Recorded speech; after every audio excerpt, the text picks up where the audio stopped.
students, today we'll be discussing the concept of Raj Dharma as elaborated in the Shanti Parva of Mahabharata.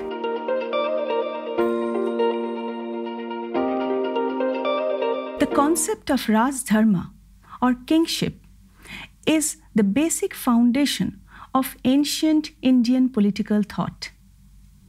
Almost all the literary texts from the Arthashastra, Manusmriti to Mahabharata have elaborated the significance of Raj Dharma as the basis of statecraft. Let us today study what is Raj Dharma and why is it so significant. The basic objective for this lecture is to give you an insight and understanding of the qualities of the ruler, what should be his duties during normal times, and how can he bring about prosperity and well-being in the state. For the convenience of our understanding, I have divided the entire discussion into a number of segments. First, we would move on with the brief understanding of the text. This is essential to understand why kingship was given so much of importance. Then, we would move on to the qualities of a king. Thirdly, we would move on to the duties of the ruler during normal times. The Mahabharata emphasizes on the fact that time may creep into a state of anarchy and crisis. Therefore, the duties of the ruler during times of crisis and adversity has also been elaborated in the Mahabharata. Finally, we would move on to the restrictions on the king or Raj Dharma. Let us start with the text. The Mahabharata is the longest written epic poem, originally written in Sanskrit by Vyas. It is a treatise on statecraft, politics, governance, ethics, philosophy, religion. It is called Itihasa, not history in the conventional sense of the term, but it is a way of life. It is also referred as the fifth Veda, the final whisper of the gods. It is so very significant that it brings out comprehensive ideas on good governance and how a state should be ruled. Essentially, it focuses on how the state can be a good and ideal state. When what is composed, it is popularly also known as Shatasahasri Samahita, which means it's a collection of 100,000 verses. Though the original text consists of much less verses, it was later on enlarged. Now, there is no consensus among the scholars regarding the date of composition of the text.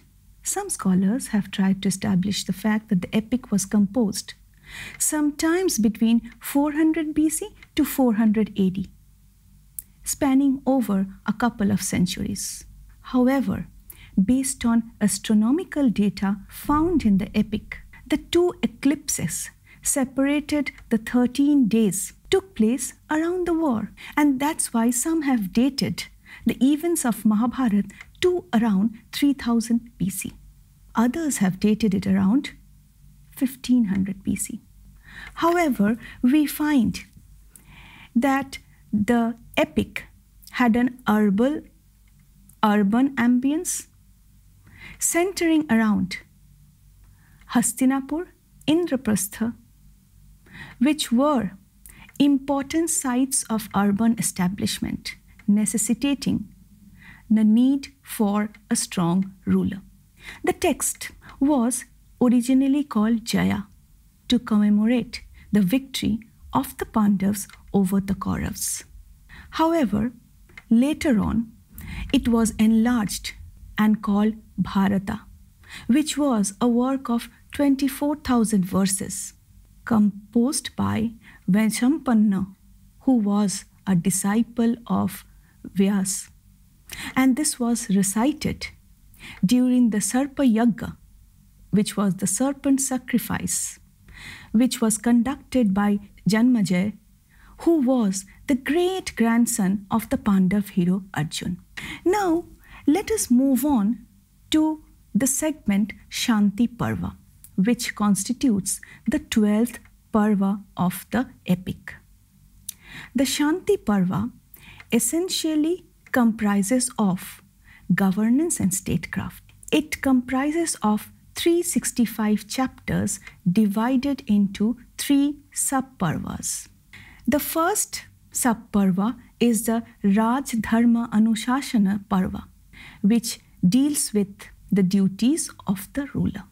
The second sub-parva is the Apada Dharma Anushasana Parva, which deals with duties during times of crisis. The third is the Moksha Dharma Parva, which deals with emancipation, renunciation, and salvation. Together, they constitute the Shanti Parva. Now, kingship essentially builds on the quality of a ruler. It is very important for the king to possess certain essential qualities. The Shanti Parva focuses on what should be the qualities. Students, the entire Shanti Parva is a discourse between Bhishma Pitamaha, who was lying on the bed of arrows awaiting death in the battlefield, with Yudhishthir, who was to be crowned king after the battle, where the Pandavas won. Yudhishthir wanted to learn the ethics of statecraft. The discourse that followed was one of the finest in terms of analysis of the qualities of a ruler, how the ruler should behave, how he should set an example to his subjects, and how the subjects should admire him for his qualities, his efficiency, his knowledge.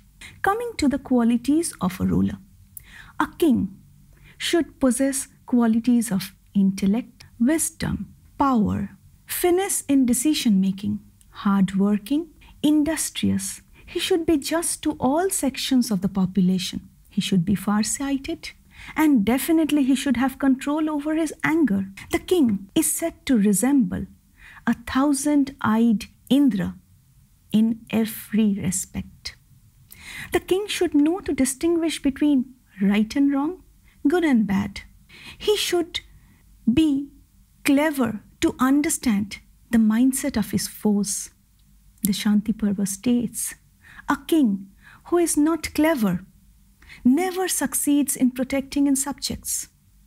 However, an ideal king should be free from malice, anger.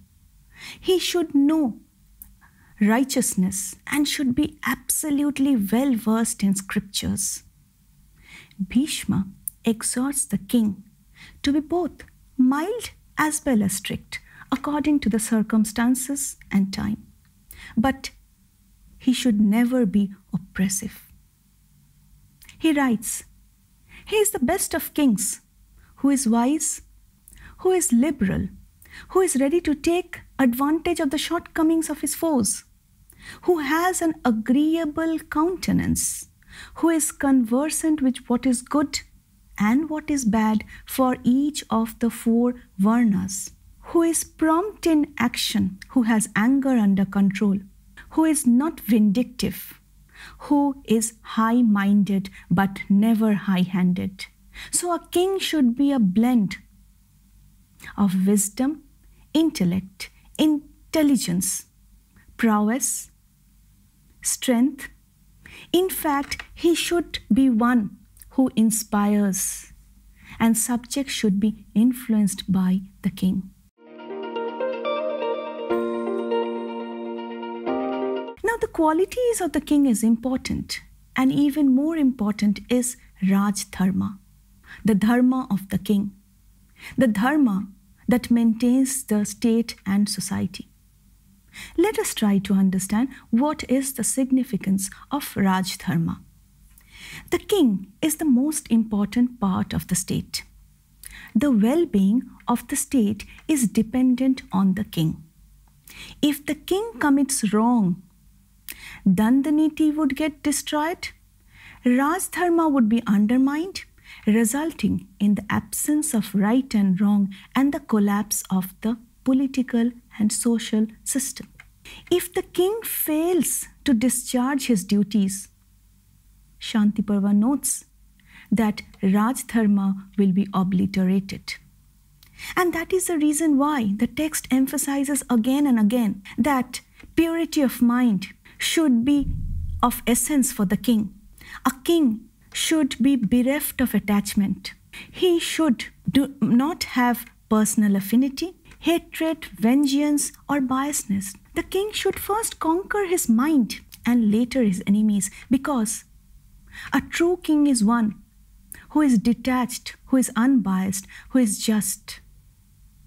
And he knows how to balance the right and the wrong. The various chapters of the Mahabharata and the Shanti Parva in particular are replete with examples of how anarchic conditions may be created in the absence of a true king.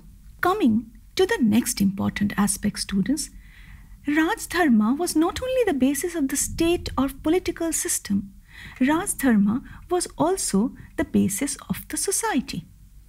The entire epic defines Rajdharma as the foundation of state and society, and it emphasizes on the fact that all the other dharmas can be practiced only when the Rajdharma functions properly and efficiently. There are several chapters which also emphasize on the superiority of the Rajdharma over Varna Dharma. The logic is observance of Varna Dharma by the people is possible only when the king observes Rajdharma. If the king runs the kingdom efficiently, people would be happy, satisfied, and will be in a position to perform their functions efficiently, ultimately contributing to balance and harmony in society and polity. Coming to the duties of the king, focuses on two specific duties. As a practical treatise, it says that the king should have different functions during normal times and different functions during times of adversity. Let us first try to understand the functions of the king during times of normalcy. The first function is maintenance of law and order. The king should promote material well-being of the people. He is to maintain the established social order without disturbing it.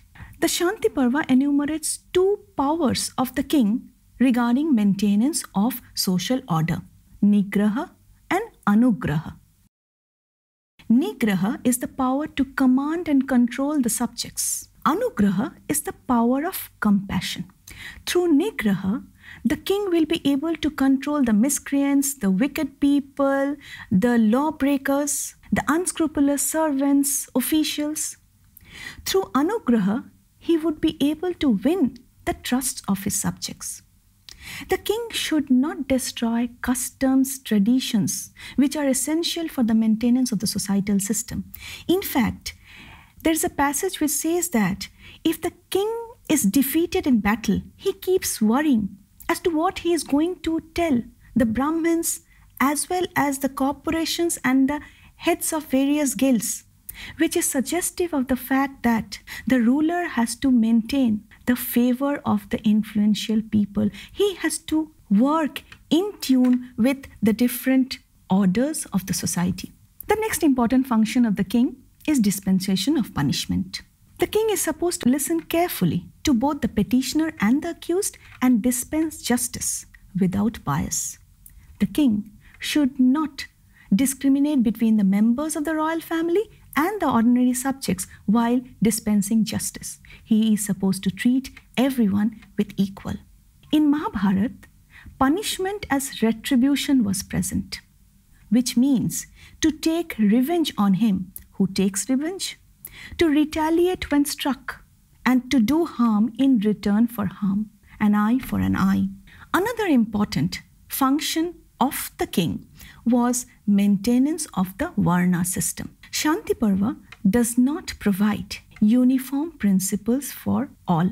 In fact, in order to maintain the Varna system, the king has to impose and use dand. Now, how is he going to use dand? The principle of dand, so far as Das Dharma is concerned, varies not only with the violation of the code but also of the Varna system. Different kinds of punishment are given to different categories of people. For example, verbal punishment to the Brahmins. For the Kshatriyas, they have to contribute to service. For the Vaishyas, monetary penalty was imposed. But for the Shudras, no punishment was imposed. Because for the Shudra, they are already in service and they have to continue doing it. State welfare were another part of Raj Dharma. It was the duty of the king to promote welfare of his subjects, because the king was considered to be the servant of the people. His functions pertaining to welfare were protection, prosperity, maintenance of dharma and righteousness, and ensuring impartial justice. He was not supposed to act according to his like and dislike, but according to the happiness of his subjects.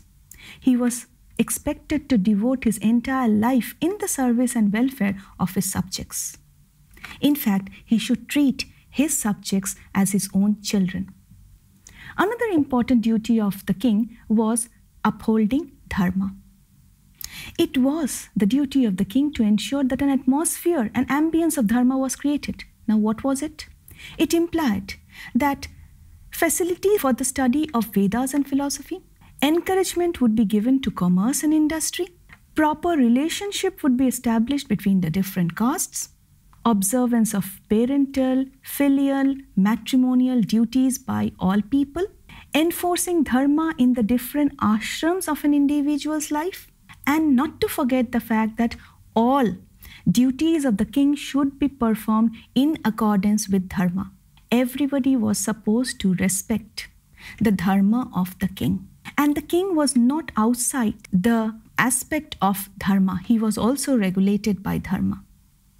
In fact, dharma and the people was at the center of politics, and it was believed that if every individual performed their individual dharma and the king facilitated that, that was the perfect state. Coming next to the important function is financial administration, which implies a just and a proper taxation system. The Shanti Parva emphasizes on the need for a strong economy and creation of wealth. For that, the king was entrusted with the task of collecting revenue, which was 1/6 of the income of the people and which was imposed through suitable taxes. And not just taxes, the king could impose fines on defaulters. But the king must be vigilant to ensure that his kosha was protected, because the king and the kingdom will be secured only when there was a proper kosha. Taxes were considered to be the king's remuneration for protecting his subjects. So it was believed that awareness should be created as to why giving of taxes was so important. The king should spread awareness, pointing out to the people the necessity of repairing forts, meeting daily expenses, striking out against foreign enemies, and all these necessitated money. And that money could come in only when the people contribute through a system of taxation. The next duty of the king was general administration, which was involving all the people in their respective duties. This was done through facilitation of agriculture, trade, commerce, construction of public infrastructure, fortification, promotion of skills. And one important function of the king was to prevent intermixture of castes. This is important because the Varna system was to be strictly followed and the king had to maintain it. The next important function was appointment of council of ministers, which is very interesting and important at the same time. It was the duty of the king to appoint the right councils, and he should ensure that he would appoint people of integrity, wisdom, restraint, efficiency, reliability, justice, and knowledge. The king's cabinet would comprise people of different varnas.